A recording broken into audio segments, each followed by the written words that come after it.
Dears, welcome back to channel. ഇന്നൊരു travelling വ്ളോഗാണ് കേട്ടോ. അപ്പോൾ നമ്മൾ നേരെ ഹരിദ്വാറിലേക്കാണ് പോകുന്നത്.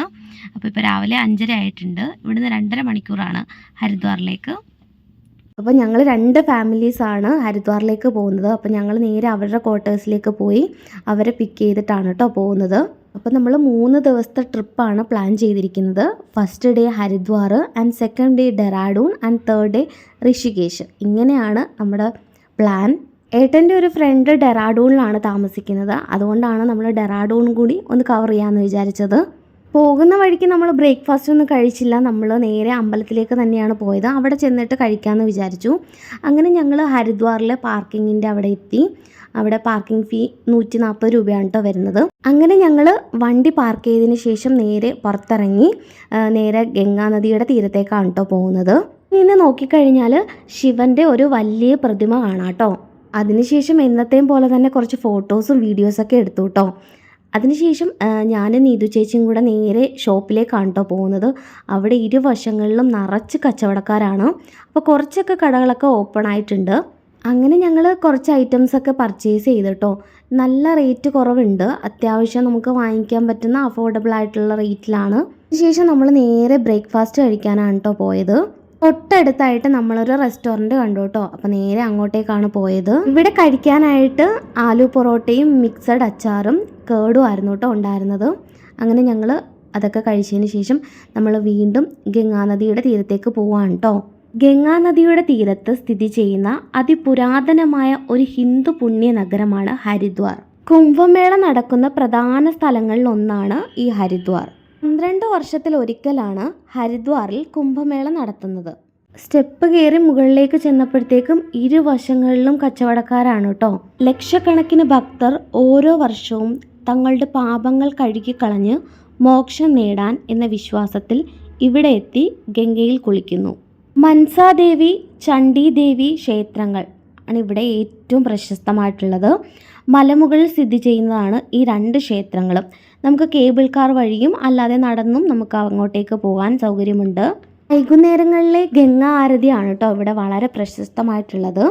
ഗംഗാ നദിയിലേക്ക് ആയിരക്കണക്കിന് ദീപങ്ങൾ ഒഴുക്കുന്ന കാഴ്ച അതിമനോഹരമാണ്. അതുമാത്രമല്ല ഇവിടെ എല്ലാം ചെറിയ ചെറിയ അമ്പലങ്ങളും ഉണ്ട് സമീപത്തായിട്ട്. അപ്പോൾ നമ്മൾ നേരെ കുളിച്ചിട്ട് അങ്ങോട്ടേക്ക് പോകാമെന്ന് കരുതി. അങ്ങനെ ഞങ്ങൾ 2 പേരും അങ്ങോട്ടേക്കാണ് കേട്ടോ പോകുന്നത്. അപ്പോൾ ഏട്ടനും അഭിലാഷ് ഏട്ടനും കൂടെ നേരെ ഗംഗയിൽ കുളിച്ചിട്ട് നമുക്ക് നേരെ അമ്പലത്തിലേക്ക് പോകാമെന്ന് വിചാരിച്ചു. ഞാനും നീതു ചേച്ചിയും കുളിച്ചില്ല കേട്ടോ. ഞങ്ങൾ വെള്ളത്തിലിറങ്ങി കൈയും കാലും മുഖമൊക്കെ ഒന്ന് കഴുകി. പിന്നെ ഏട്ടനും അഭിലാഷ് ഏട്ടനും ഒക്കെ കുളിച്ചു കേട്ടോ. ഇവിടെ തന്നെ ഡ്രസ്സ് ചേഞ്ച് ചെയ്യാനുള്ള സംവിധാനവും ഇവരൊരുക്കിയിട്ടുണ്ട്.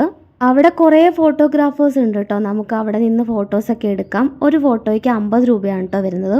അപ്പം ഞാനും നീതു ചേച്ചിയൊക്കെ ഫോട്ടോ എടുത്തിട്ടുണ്ടായിരുന്നു. അതിനുശേഷം ഞങ്ങൾ പോയത് ഹർക്കി പൗരി എന്ന ഘട്ടിലേക്കാണ്. അവിടെയാണ് ദിവസവും ഗംഗാ ആരതി നടക്കുന്നത്. അപ്പോൾ ആ ഒരു പ്ലേസിലേക്കാണ് പോയത് കേട്ടോ. വൈകുന്നേരം 6:30 തൊട്ട് 7 മണി വരെയാണ് കേട്ടോ ഗംഗാ നദിയുടെ ടൈം എന്ന് പറയുന്നത്. നമ്മൾ പക്ഷേ ഗംഗാ ആരതി ഒന്നും കണ്ടില്ല കേട്ടോ. നമ്മൾ അവിടെ എല്ലാം കണ്ടതിന് ശേഷം പിന്നെ നേരെ പോയത് അമ്പലത്തിലേക്കാണ് കേട്ടോ. മുകളിൽ ചെറിയൊരു അമ്പലമുണ്ട്. അപ്പോൾ അവിടേക്കാണ് നമ്മൾ നേരെ പോയത്. അങ്ങനെ അവിടെ തൊഴുതതിന് ശേഷം നമ്മൾ ഇവിടുത്തെ ഏറ്റവും ഫേമസ് ആയിട്ടുള്ള മൻസാദേവി ടെമ്പിളിലേക്കാണ് കേട്ടോ പോകുന്നത്. എങ്ങോട്ട് തിരിഞ്ഞ് നോക്കിയാലും കടകൾ മാത്രമാണ് കേട്ടോ. കടകളിലേക്ക് നോക്കിയാലോ കണ്ണഞ്ചപ്പിക്കുന്ന സാധനങ്ങളും നമുക്കാണെങ്കിൽ വാങ്ങിക്കാനുള്ള ത്വരയും.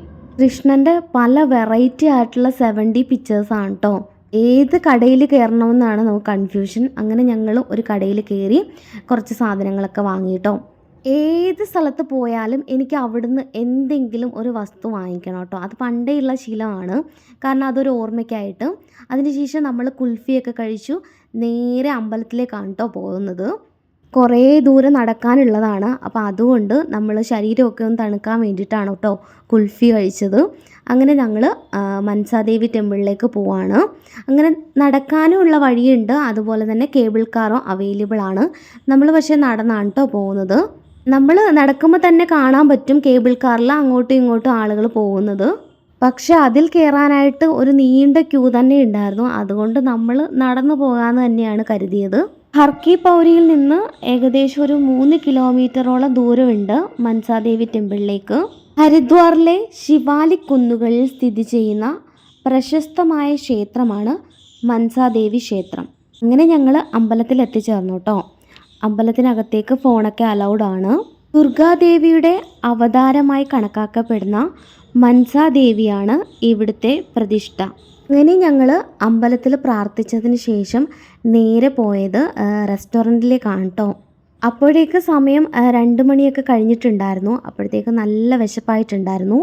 നമ്മൾ മീൽസ് ആയിരുന്നു കേട്ടോ ഓർഡർ ചെയ്തിട്ടുണ്ടായിരുന്നത്. പിന്നെ നമ്മൾ കുറച്ച് നേരം റെസ്റ്റൊക്കെ എടുത്തപ്പോഴത്തേക്ക് നമ്മുടെ ഫുഡ് വന്നു കേട്ടോ. അപ്പോൾ അത്യാവശ്യം നല്ല ക്വാണ്ടിറ്റി ഉണ്ട്. ചോറും റൊട്ടിയും അച്ചാറും പനീർ കറിയും പരിപ്പും. അങ്ങനെ ഞങ്ങൾ ഫുഡ് കഴിച്ച് വീണ്ടും യാത്ര തുടർന്നു കേട്ടോ. ഏട്ടൻ്റെ ഫ്രണ്ടിൻ്റെ ക്വാർട്ടേഴ്സിലേക്കാണ് പോകുന്നത്. ഇനി നമ്മൾ നേരെ ഡെറാഡൂണിലേക്കാണ് പോകുന്നത് കേട്ടോ. അപ്പോഴേക്കും ഈവനിങ് ആയി. പിന്നെ നമ്മൾ റെസ്റ്റോറൻറ്റിൽ കയറി ചായയൊക്കെ കുടിച്ചു. അപ്പോൾ ഇത്രയൊക്കെ ഉള്ളൂ നമ്മുടെ ഹരിദ്വാറിലെ ഫസ്റ്റ് ഡേ വിശേഷങ്ങൾ. അപ്പോൾ thank you for watching. Next video ആയിട്ട് ഞാൻ വരുന്നതായിരിക്കും. Bye bye, take care.